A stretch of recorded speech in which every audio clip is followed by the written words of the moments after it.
Alright, what is up folks? This is one of the last videos I'm recording in Canada. So when this video is made public, I will be actively filming in the streets of China every single day. So I hope to release contents from China very soon. So today is November 11th, obviously Remembrance Day. It's important to remember the fallen soldiers, but it's also important to remember all the fallen incels. China does not really celebrate this day, November 11th.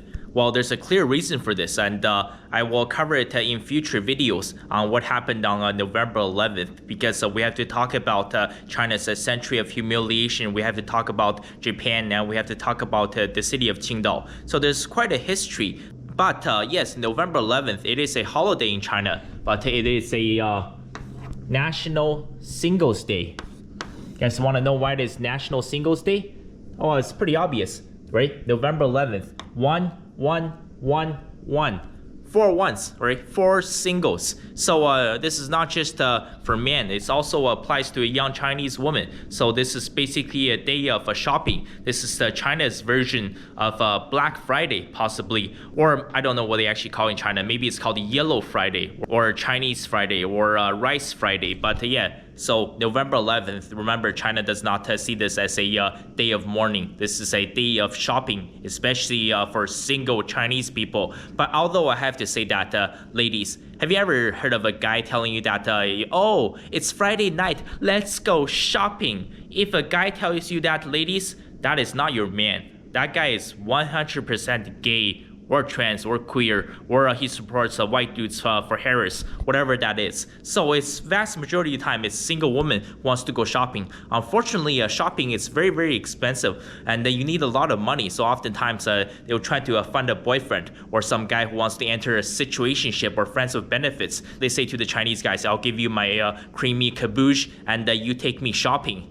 Honestly, it's the oldest profession in the world, and it's still very effective in 2024. So I did mention I'm from the north, right? One of the most popular items that these Chinese girls they love in the north, because it does get very cold, especially if you live in Harbin. It is so freaking cold. It's almost like Alaska up there. So they love this, the Mink Fur Coat.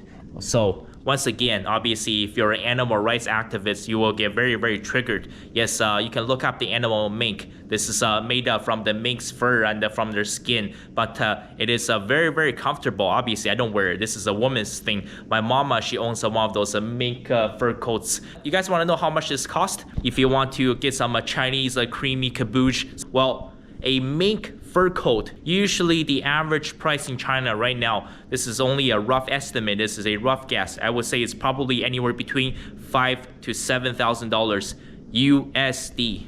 Yes, you heard that correctly. It's probably going to cost you minimum today, probably I would say 40 to 50,000 yuan if you're shopping. Once again, this is in northern China, because these mink fur coats, they keep you really warm, and it looks quite posh. And I personally think it looks ridiculous, but the Chinese women in the north, they absolutely love this. It's just like if you live in Canada. Have you noticed that if you go out during the winter, the Chinese couple, they're always wearing the Canada Goose? I don't know why. The young Chinese couples, they love the Canada Goose. They say it's very nice and very comfortable. While the young Chinese couples in northern China, they love the Mink Fur Coat. Once again, but you know, if you want to become a passport bro, if you want to take a Chinese girl shopping, you gotta remember the Mink Fur Coat is very expensive. And also, just one more thing, if you're just one of the fallen soldiers, right? If you're a Ricecel, if you're a sub-5 curry cell, and if you're trying to get a snow bunny in Canada, but you're having 0 success, right?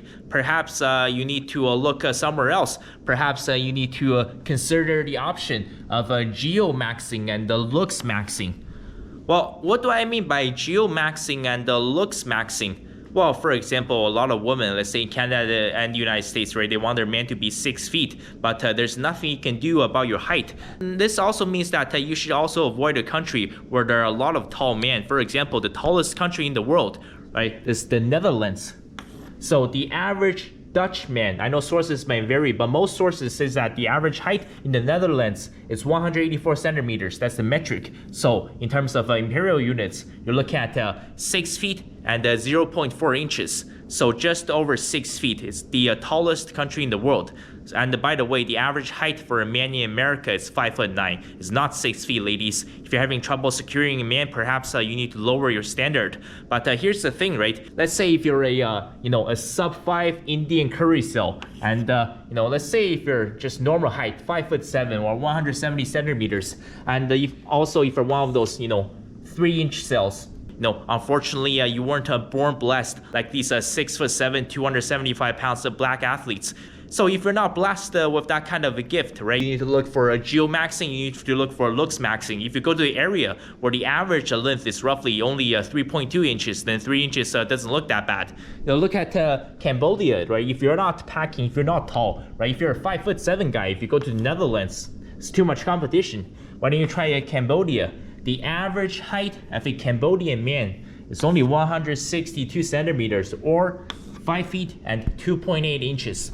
Yes, this means that, guys, if you're 5'3", and let's say if you're packing, let's say 3.4 inches, but if you go to a country like Cambodia, right, where the average height of a man is not even 5'3", then you're considered to be above average. That's like a solid 6.5, right? And so this is what you need to do, right? If you're having trouble securing yourself a girl, if you can't get a snow bunny in the UK, in the Canada, United States, you need to look for geomaxing. Obviously, geo means geography, right? Look for other countries, and you need to look for a looks maxing. Go to an area where there are a lot of short and broke men who are not packing, and that's what you need to do. And also, yes, it is National Singles Day in China, but listen, guys, if you want to take yourself shopping, 100% fine. I wouldn't recommend bringing a Chinese girl to shopping with you, because if she wants a mink fur coat, I mean, that's just 100% ridiculous. Thank you guys so much for watching, and once again, hope to have contents coming out of China very soon. And if one day all of a sudden the upload stops, if I don't upload for a few days, that means I'm having trouble with my internet connection. Please be patient. Once I have everything sorted out, once I have my internet connection working, once I have my Adobe up and running, once I'm able to edit and upload videos, the contents will come out. So I'm praying that everything will be okay. So thank you guys so much. I will see you guys very, very soon. Everybody knows that I'm breaking down. Everybody knows I ain't faking now. Everybody knows my heart's vacant now.